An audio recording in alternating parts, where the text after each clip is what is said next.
Bonjour à tous et bienvenue dans ces petites vidéos des pétillantes qui j'espère vont vous donner des clés pour vous booster aussi bien dans votre vie personnelle que professionnelle. Aujourd'hui, je voudrais vous parler du journal intime. Je suis sûre que pour 95% d'entre nous, nous avons toutes eu un journal intime et qu'il était bon de nous retrouver dans notre chambre pour écrire toutes ces choses à propos de nos amoureux ou de nos parents ou que sais-je encore.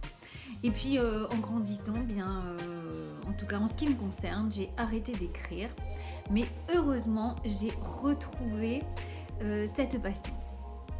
Pourquoi je vous en parle aujourd'hui? Parce que j'ai pu constater à quel point tenir un journal intime, écrire ses pensées, nous fait du bien. Premier conseil que j'ai envie de vous donner, c'est garder à la portée de main, toujours un petit cahier. Un tout petit cahier que vous transportez dans votre sac en permanence, un plus gros que vous avez à la maison. Et puis si vous n'aimez pas écrire, et bien simplement un dictaphone. Chaque fois que j'ai une compréhension de quelque chose, que je ressens une émotion douce, intense, triste, je la note. Chaque fois que j'ai une idée qui me traverse ou simplement une envie de me complimenter. Cela peut être une inspiration, une émotion, absolument tout. Notez tout ce qui vient. Lorsque vous êtes perdu, lorsque vous avez des hésitations, lorsque vous avez un questionnement, une décision à prendre, posez-vous 5 minutes et notez tout ce qui vient, mais absolument tout. Ne faites pas le tri, ne laissez pas votre mental faire un filtre. Vous notez tout.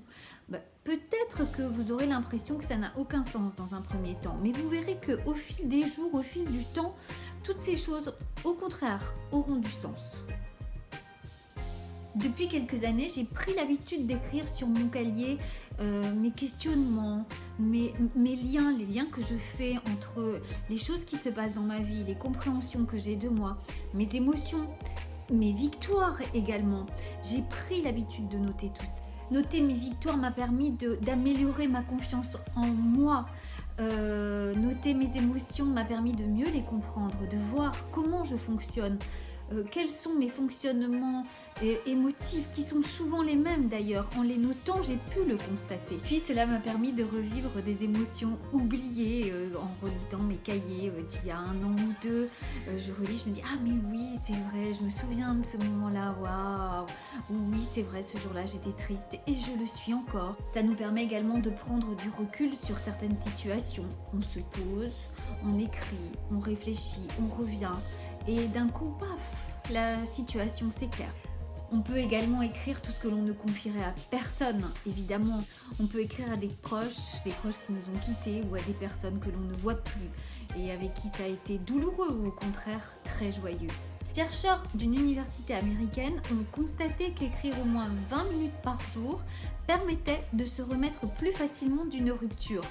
Qu'est-ce que vous en pensez? C'est magnifique, non? Alors moi je dis à vous. Et sous cette vidéo, vous trouverez un lien qui vous permettra de vous inscrire gratuitement pour accéder à 8 conseils pour retrouver son intensité, pour retrouver ce qui pétille en nous. Alors inscrivez-vous et diffusez. À très bientôt.